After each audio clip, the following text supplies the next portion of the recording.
Hey guys, welcome back. So today I'm finally doing this loose forward video of how the size matters for them. It has been a busy week or two for me so far. My girlfriend decided we have to kind of revamp the place and rearrange everything in the house. I think lockdown has reached that point now. Getting back to the loose forwards, I've done the props and I've done the locks so far, and we've gotten some interesting results there where we saw maybe size doesn't always matter with the locks. Sometimes the shorter guys do a little bit better in the lock rankings or at lineouts and stuff like that. Getting to this massive list of loose forwards that I have compiled here next to me, I had two different ways of looking at the list or comparing the results. I could have split the blind side flankers from the open side flankers and the number 8s and compare them to each other, but that's always difficult because some players do play multiple roles. They play some play number 8 and number 7, some play 6 and 7. South Africa, we mix the numbers around, so that's also difficult to compare with, and it's just difficult all around. Some teams basically have two open sides and so on. So the other way of comparing the loose forwards, which was always going to be a difficult video judging from that, is looking at the results, looking at the top 10 for tacklers and tackles made, missed tackles, rucks and maul penalties forced, pilfers or jackals as you can call them as well, and pick and drives. So first of all, I looked at how the teams compared to each other and then how the players did on an individual basis. Looking at the results and the size comparison of each player, so number 2 seemed a little bit easier for me to do. So back to the list, going to the guys that are big, the guys over 109 kgs, what I kind of figured out from my Excel sheet is the heavy guys, which was basically Willem Alberts and Pieter Stef de Toey was the heaviest guys on the park at the moment because they can play lock as well. And then we get the guys that are under 95 kgs, which is your lightest guys on the field or your lighter guys on the field. That would be James Venter and Uru at the moment, who is from the Reds and from the Sharks. Looking at the heights, guys over 1.9 meters tall was considered the tallest guys on the park, and the guys under 1.81 meters tall were the shorter loose forwards. The tallest loose forward is Pieter Stef de Toey. I mean, he played international level lock, so he is very good there. So he's 2 meters tall. He's the tallest loose forward. And then the shortest guy is Marnus Skuman from the Lions, and then Nunamake from the Sunwolves.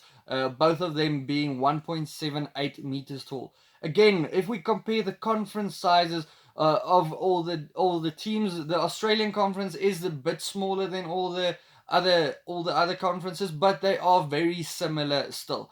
If we look at the teams' comparisons first, later on we'll compare the players. There's only two real heavy loose forward packs, which is the Blues and the Stormers, and they're also the tallest. But that doesn't really mean anything when it goes to lineouts, which I thought might actually contribute to lineout success. Yes, the locks, we found out when you're not that tall, you kind of have a little bit more success. But these guys are, when they're at their tallest, they are considered to be at that specific range that we figured out at the locks. But it didn't actually help. The Stormers, they are 8th overall in lineout success, and the Blues 12th overall in lineout success, so not really helping them there. The Crusaders and Jaguares, they are the top 2 lineout success teams though. The Sunwolves, they are the shortest loose forward pack. Then the Sharks and the Reds, they are the lightest. They do have the 2 smallest players though. If we look at the tackle percentage one for each team, the Brumbies, the Sharks and the Jaguares, they are in the top 5 of all the tackles with the lighter and shorter loose forwards, which is quite interesting because we have blind sides usually dominating tackles all over the world. That's how it looks. That's what their job is. But in the Southern Hemisphere, we kind of like having open sides do a lot of tackling. The open side does tackle, stand up, and steals the ball. So, which does prove that a lot of teams do like having 2 open sides as well. So the tackle percentage one, a lot of teams do have shorter players there, which brings you more success in the South. But I rather would look at the tackle averages, because some teams have played more than others.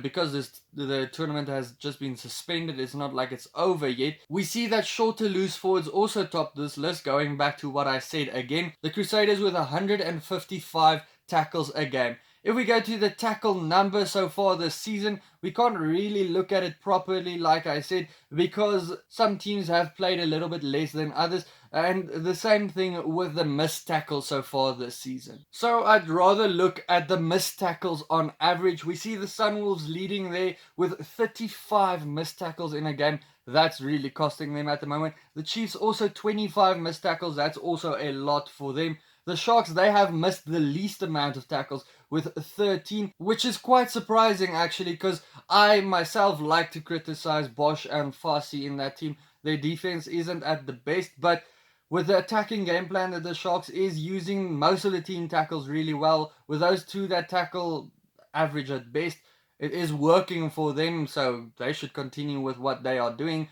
Obviously, it is working for them. Then we go to ruck and maul penalties forced. When we look at this list, we see South African teams are at the bottom of the list, except for the Lions, who are completely at the top there. And then the Australian teams, most of them are very high up, except for the Sunwolves. We could see shorter loose forwards force more penalties from rucks and mauls, so open sides, they are still safe and secure in their jobs. We won't see them being replaced by bigger, taller guys soon. Then we look closer at the players. Most tackles so far made this season in the loose forwards. What is interesting to me is most tackles are made by lighter players yet again for the loose forwards, and most of them are open side flankers as well, so that proves that in the southern hemisphere we like having our open sides make the tackle and steal the ball as well. In the north, they tend to have their blind side make most of the tackle and the open side steal the balls. If you do come from the north and you do disagree with me a bit, you can also leave a comment down below on that. Getting back to the open sides making a lot of tackles, it is a good sign for them, and it is also a good reasoning for teams that do have two open sides these days. A lot of teams do tend to use that technique now. Getting back to the northern guys, England do like having two open sides, but they are coached by Australian. Getting to most tackles on average, there's only one guy here that is not a loose forward, but the taller guys are actually at the top here, which contradicts everything I just said, so I don't know. It's getting very confusing, guys. Like I said, I did look at this list for a long time. It took me very long to compile it, and looking at all the results and so on just confused me even more. Getting to pilfers or jackals or rucks, turnovers, one, or however you want to say it, wherever you're from. Marnus Kuman, basically the shortest guy, winning 13 turnovers. That's pretty good for him, and that's what you would expect. And 5 to 4 turnovers for the rest of the guys on this list. So as you would expect, the shorter guys make more turnovers. As you can see on this list, there's not a lot of guys challenging that trend of short guys making turnovers. Then the last one to get to is the big guys, the guys picking and driving from the ruck or the maul. The guys ranked at the top here are all the big names, all the big tackle busters like Sotutu, Wilson, both of them new guys on the block, Downey, and then surprisingly at the top of the list, Hooper, who is smaller, but he just does everything for the Waratahs, so yeah, you could expect his name anywhere, maybe. Okay, wow, so that was a lot of info to get through, and it took me ages to complete, so I thought this may happen with the loose forwards, but it is always important to gather info and see what you think is going on in the game is actually happening. So this does prove that the game with the loose forwards is exactly how we see it or how people predict it. It's not like with the locks and with the props where it tends to be the smaller or the shorter guys that actually do a bit better. If you want to see that videos, I did leave a link for it up here. So with the loose forwards, the smaller guys, they like stealing the balls. The bigger guys, they are the pick and drivers, the guys busting tackles. Guys, let me know your thoughts on this results that I did find for the loose forwards. Do you also agree with me that most of it just proved that something we already know? Or can you read into anything else in this? Cheers.